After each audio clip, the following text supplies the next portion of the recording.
Assalamu alaikum. Welcome everyone. The topic of discussion is the determination of E over M of an electron.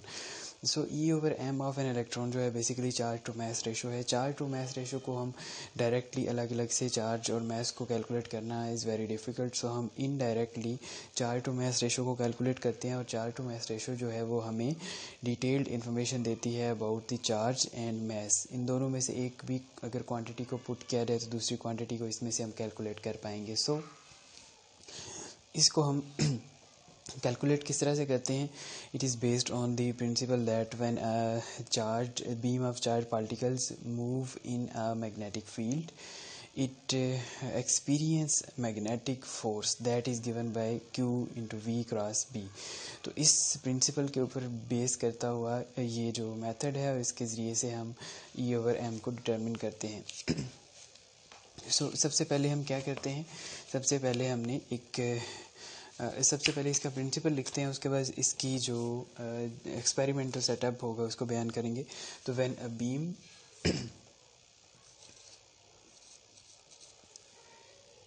when a beam of electrons passes through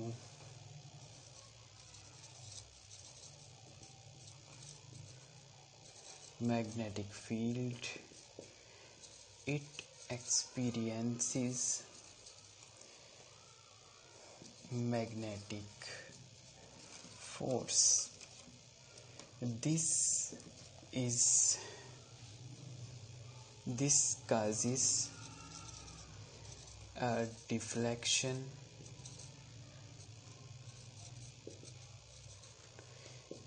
in the path of electronic beam.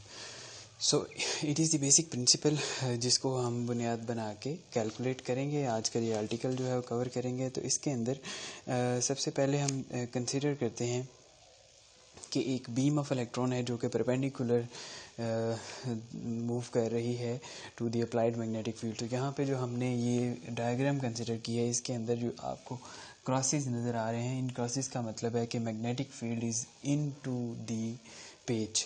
So into the page का मतलब क्या होता है, कैसा vector है जो कि बिल्कुल इस तरह से है, बाहर से वो आ रहा है और into the page, into the board इस तरह से आपको नज़र आ रहा होगा.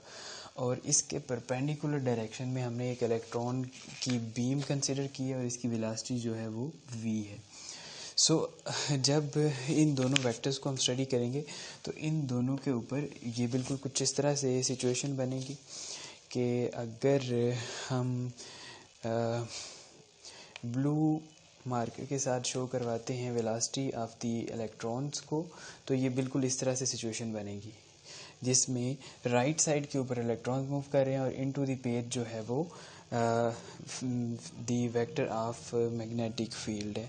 सो इस तरह से इन दोनों के दरमियान जो एंगल होगा वो 90 डिग्री होगा. इसको रोटेट करें तो हम देख सकते हैं तो ये बिल्कुल इस तरह से यहाँ पे मौजूद होगी. सो इसको हम साथ साथ एक्सप्लेन भी करते हैं. दोनों चीज़ें जो हैं वो हमने देख ली कि direction of the velocity and magnetic field जो है इसके दरमियान एंगल क्या है. तो एक्सप्लेन करने के लिए हम सबसे पहले यही बातें हैं जो कि consider a beam of electron moving at right angle to the magnetic field B. ठीक है जी. तो मैग्नेटिक फील्ड B जो है वो अप्लाइड फील्ड है और V is the velocity of the electron. तो इसके नतीजे में अब होगा क्या, इसके नतीजे में एक फोर्स लगेगी. तो force acting on electrons is F is equal to E into v cross B. अब यहाँ पे जो E है ये बेसिकली क्या चीज़ है, this is the charge on electron और F इज़ द फोर्स इसको हम एफ बी कहते हैं। F B means magnetic force. So अब इस फोर्स की जो डायरेक्शन है वो हम फाइंड आउट कर सकते हैं बाय राइट हैंड रूल। और डायरेक्शन फाइंड आउट करेंगे तो हमें पता क्या चलेगा कि ये एक सर्कुलर पाथ के ऊपर मूव करता है। डायरेक्शन किस तरह से फाइंड आउट करेंगे? डायरेक्शन फाइंड करने के लिए अगेन हमें वेक्टर फॉर्म कंसिडर करनी पड़ेगी। वेक्टर फॉर्म किस तरह से होगी कि वेलोसिटी वेक्टर और मैग्नेटिक फील्ड वेक्टर कुछ इस तरह से दोनों, और इन दोनों में से जो पहले आता है वी क्रॉस बी, वी को अगर आपने रोटेट करना है बी की तरफ तो बिल्कुल ये रोटेशन इस तरह से होगी। और इस रोटेशन की डायरेक्शन में अगर आप कर्ल ऑफ फिंगर्स रखते हैं तो कर्ल ऑफ फिंगर्स जो है वो हमें डायरेक्शन ऑफ द फोर्स देगा। तो इस डायरेक्शन ऑफ द फोर्स के मुताबिक ये जो कर्ल है वो कुछ इस तरह से बनेगा, और जो डायरेक्शन होगी फोर्स की वो कुछ इस तरह से आएगी कि ये जो इलेक्ट्रॉन है ये एक सर्कल के ऊपर मूव करेगा, ये डाउनवर्ड आता जाएगा।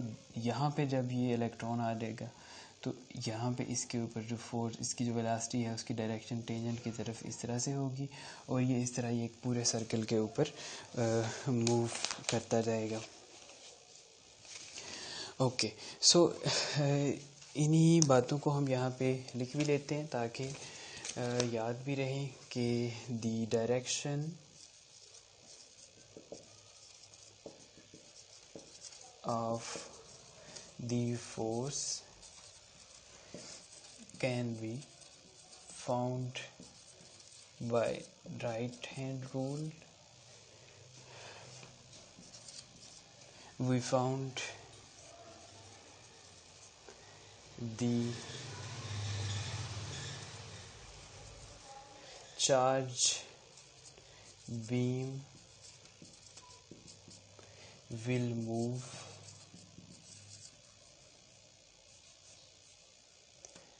along a circular path। तो डायरेक्शन के बारे में हमें पता चल गया। अब अगर हम इसका मैग्नीट्यूड लिखना चाहें तो magnitude of the force will B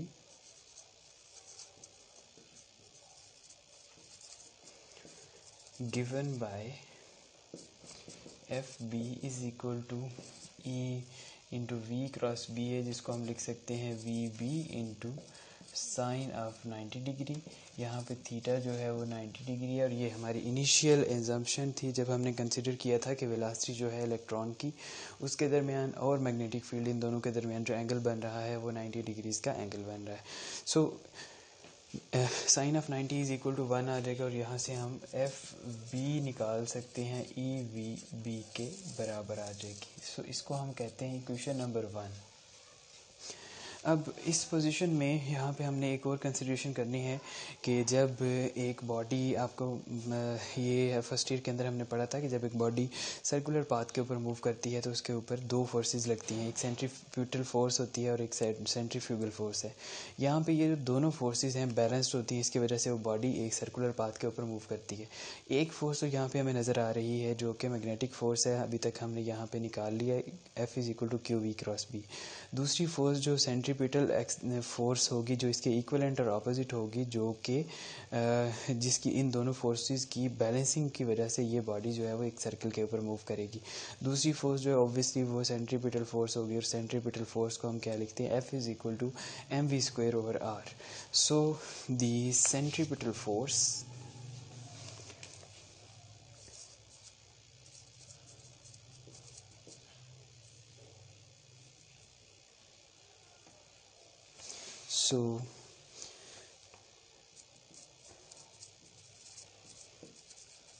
force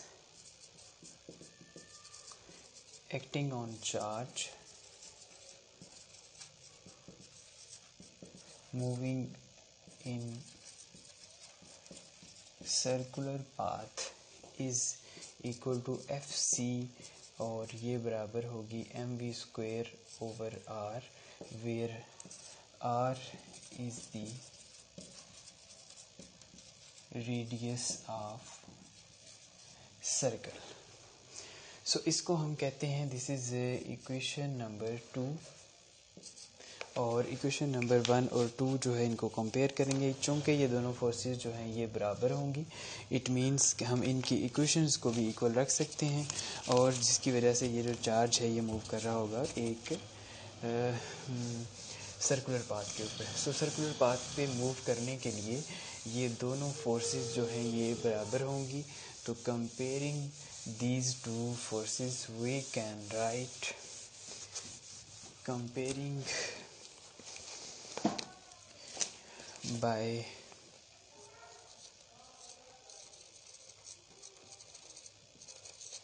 comparing 1 and 2 को कंपेयर करेंगे तो क्या होगा, इनकी जो लेफ़्ट साइड है दोनों की वो इक्वल है, इट मीन्स इनकी राइट साइड्स भी इक्वल होंगी।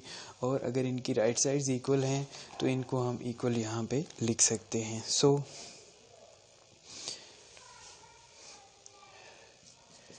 FC is equal to FB, और इसके मुताबिक इनकी जो दोनों साइडें हैं उनको हम आपस में इक्वल रख सकते हैं। तो यहाँ से क्या आएगा, EVB is equal to mv²/r। यहाँ पे अगर आप देखें तो एक v के साथ v कैंसिल आउट हो रहा है दोनों साइडों पे, और उसके बाद जो सिचुएशन होगी उसको हम E/m के फॉर्म में ढाल सकते हैं। E/m, मैथ को इधर मैंने डिवाइड कर दिया, b को यहाँ पे लेके आएंगे तो ये v/b इंटू r आ जाएगा। This is charge to mass ratio. अब इस इक्वेशन को अगर आप देखें, इसको इक्वेशन नंबर हम 3 कहते हैं। इस इक्वेशन में हम देख सकते हैं कि अगर हमारे पास वेलोसिटी हो, मैग्नेटिक फील्ड हो और रेडियस जो है वो मालूम हो, तो यहाँ से हम E/m जो रेशो है वो कैलकुलेट कर सकते हैं।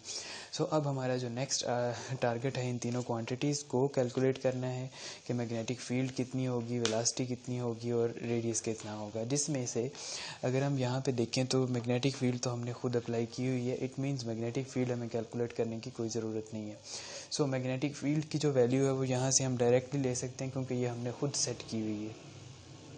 दूसरी क्या चीज़ है, दूसरी चीज़ है यहाँ पे रेडियस एंड रेडियस, ये वाला जो सर्कल बन रहा है इसके रेडियस को हमने कैलकुलेट करना है। अगर इसमें एक सेंटर लगाते हैं यहाँ पे तो ये जो डिस्टेंस होगा दिस इज़ रेडियस।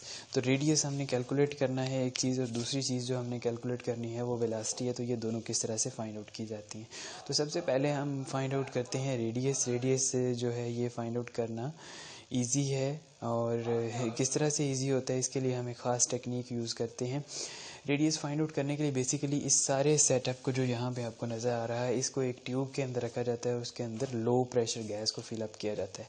जब इलेक्ट्रॉन्स जो हैं किसी लो प्रेशर गैस में से गुजरते हैं तो उसके एटम्स के साथ टकराते हैं। अब एक फिनोमेना होता है जो आप लोगों ने याद रखना है कि जब इलेक्ट्रॉन्स टकराते हैं किसी भी एटम के साथ तो उस एटम के अंदर मौजूद इलेक्ट्रॉन्स को या तो बाहर निकालने की कोशिश करते हैं या उनको अंदर की तरफ धकेलने की कोशिश करते हैं। इस बाहर निकालने और अंदर धकेलने का जो अमल है इसको हम नाम देते हैं एक्साइटेशन और डी एक्साइटेशन ऑफ एटम।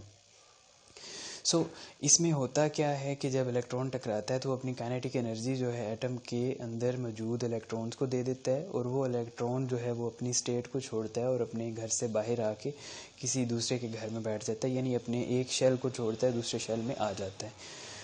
अब इस दौरान में जो एनर्जी एब्जॉर्ब होती है ऑब्वियसली वो एक स्टेबल प्रोसेस नहीं है। थोड़ी देर बाद वो इलेक्ट्रॉन वापस चला जाता है अपने घर में, अपने शहर में वापस आ जाता है, और इस दौरान वो जो एनर्जी उसने एब्जॉर्ब की होती है उसको वो एमिट कर देता है। जब वो इस एनर्जी को एमिट करता है तो वो एनर्जी हमें लाइट की फॉर्म में, रोशनी की शक्ल में नज़र आती है।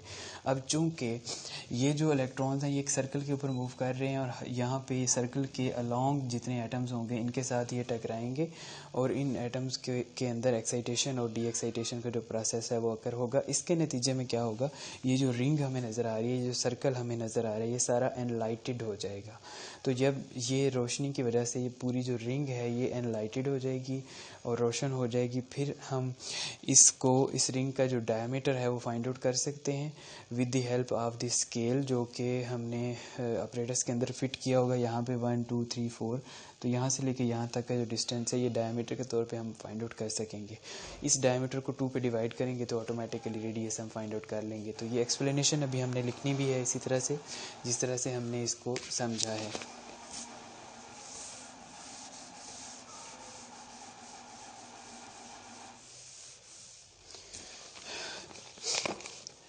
Now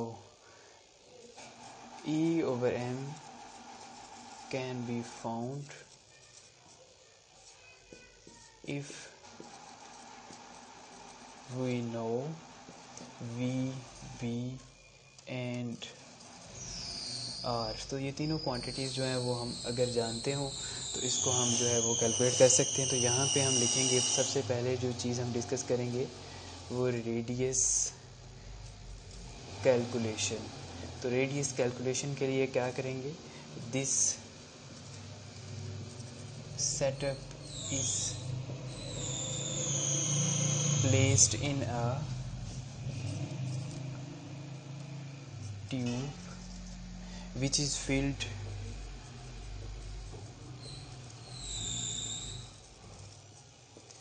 with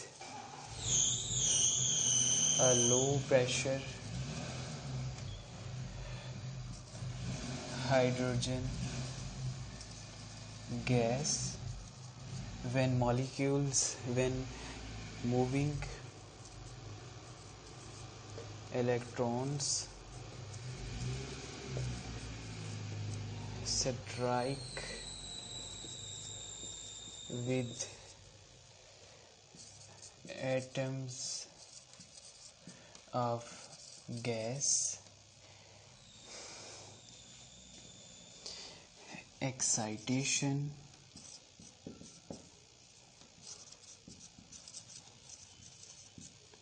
and de-excitation occurs. तो इससे एक्साइटेशन और डी एक्साइटेशन होती है. डी एक्साइटेशन और एक्साइटेशन के दौरान क्या होता है, इसके अंदर एनर्जी एब्जॉर्ब होती है. जब डी एक्साइटेशन होती है तो इसके अंदर एनर्जी वापस रिलीज़ हो जाती है. ठीक है, तो इसमें एनर्जी एब्जॉर्ब होती है और इसमें एनर्जी एमिट होती है in the form of light. और ये जो लाइट है बेसिकली ये हमारे पास ये जो रिंग होती है इस सारी रिंग को रोशन कर देती है और यहाँ से हम इसका जो डायमीटर है वो कैलकुलेट कर पाते हैं. सो emitted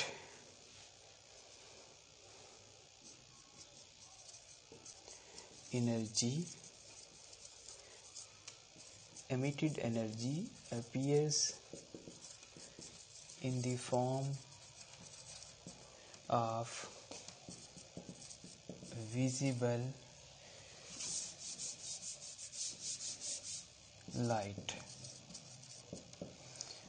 So ring of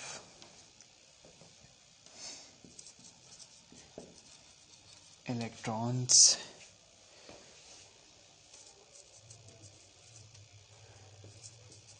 shines up, ये चमकने लगती है. So we can find its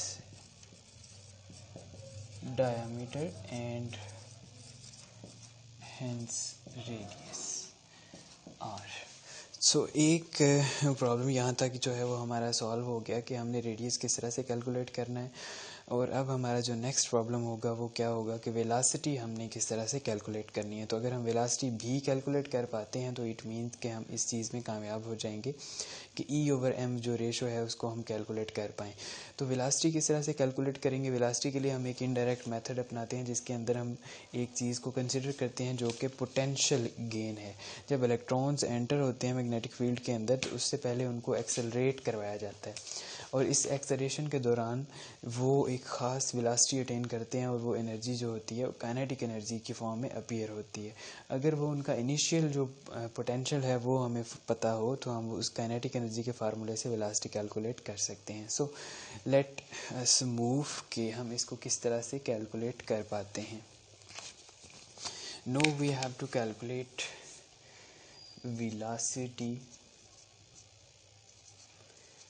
velocity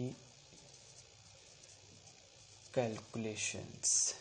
so velocity calculations के लिए जिस तरह से हमने कहा है कि हमने पोटेंशियल को कंसीडर करना है और पोटेंशियल को कंसीडर करते हुए हम जो है वो कैलकुलेट करेंगे वेलोसिटी को. तो इसके लिए हम क्या करते हैं, before entering into the magnetic field,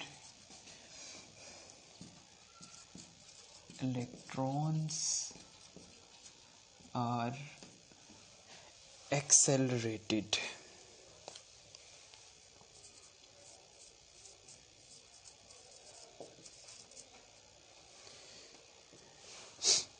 by through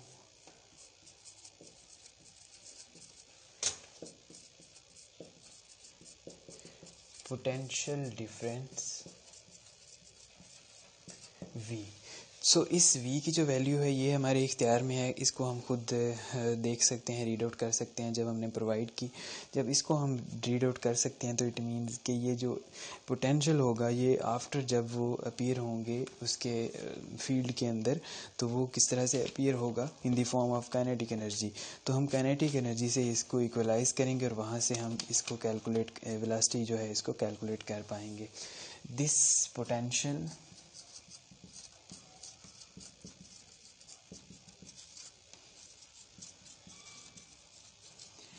appears in the form of kinetic energy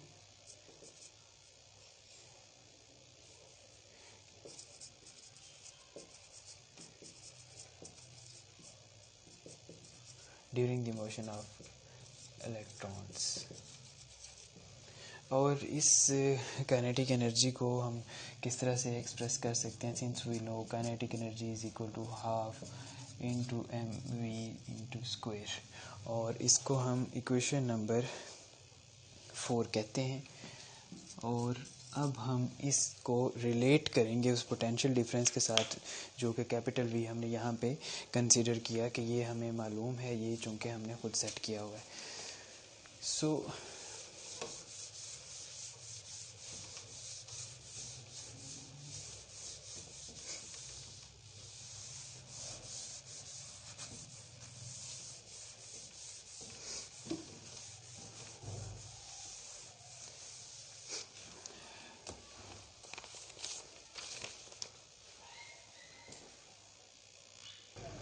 So we consider the energy provided by this potential difference.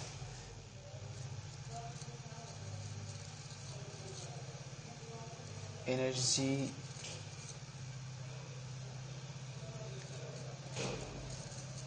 provided by potential difference, इसको हम किस तरह से लिख सकते हैं, potential difference is defined as work done per unit charge. और इसको अगर हम सिंप्लीफाई करते हैं, W को एक साइड पे लेके जाते हैं, Q को दूसरी साइड पे, तो इसको हम लिख सकते हैं W is equal to Q into we.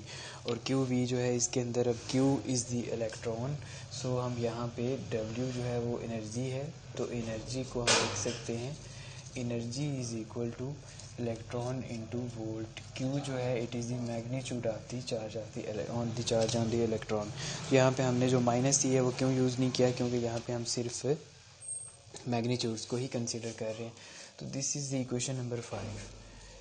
अब यहाँ से हम इक्वेशन नंबर 4 को और 5 को एक दूसरे से कंपेयर करेंगे। Equation number 4 and equation number 5, ये दोनों एनर्जीज़ को कंपेयर करेंगे तो हमारे पास कंपेयरिंग 4 एंड 5, तो हमारे पास क्या आ जाएगा, half m we square is equal to e into v. ये कैपिटल वी जो है पोटेंशियल के लिए, ये जो स्मॉल वी है ये यहाँ पे ये velocity of the moving electron के लिए। अब अगर यहाँ पे आप देखें तो हम यहाँ से ई ओवर एम हमें यहाँ पे नज़र आ रहा है, ई ओवर एम को हम यहाँ पे ही अलहदा भी कर सकते हैं। और यहाँ से हम वेलोसिटी कैलकुलेट करते हैं। वेलोसिटी के लिए क्या करेंगे हम, v square will become equal to electron into volt over mass. तो वी स्क्वायर जो है ये हमारे पास इक्वेशन नंबर 6 के तौर पे इस तरह से आ जाएगा। और यहाँ पे इसके अंदर अगर हम इसमें से v निकालना चाहें तो obviously v will be equal to square root of 2 electron volt divided by m। Equation number 6 हम इसको कहने की बजाय इसी को ही लिखते हैं। सो इस वेलोसिटी की जो वैल्यू है जो हमने यहाँ पे फाइंड आउट की, इसको हम पुट बैक करेंगे into the equation number 3। Equation number 3 जो है वो हमारे पास e over m into v over v r के इक्वल थी। Equation number 3, so using equation number 6 into 3, तो इक्वेशन नंबर 3 हम पुट करेंगे तो e over m will become equal to, किसके इक्वल आ जाएगी, वेलोसिटी की जगह पे ये वैल्यू पुट कर देंगे 2 इंटू ई इंटू ये पोटेंशियल है और डिवाइडेड बाय मास और square root over b r. अब इसको दोनों साइडों पे स्क्वायर लेंगे तो स्क्वायरिंग बोथ साइड्स, दोनों साइडों का जब स्क्वायर लेंगे तो एक तरफ E square over M square आ जाएगा, दूसरी तरफ 2e into V over M, ये स्क्वायर रूट कैंसिल आउट हो जाएगा और यहाँ पे B square into are square आ जाएगा।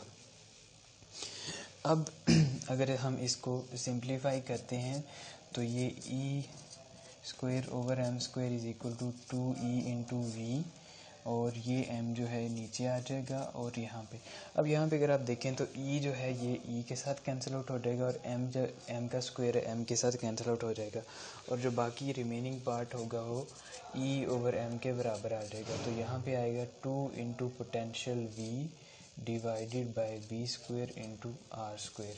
तो e ओवर m जो है वो हम इस फॉर्म में फाइंड आउट कर लेंगे। यहाँ पे जो कैपिटल V आपको नज़र आ रहा है, this is the potential difference applied to the electron before entering into the field, और यहाँ पे B जो है ये आउटवर्ड इनवर्ड डायरेक्शन में मैग्नेटिक फील्ड अप्लाई की हुई है हमने।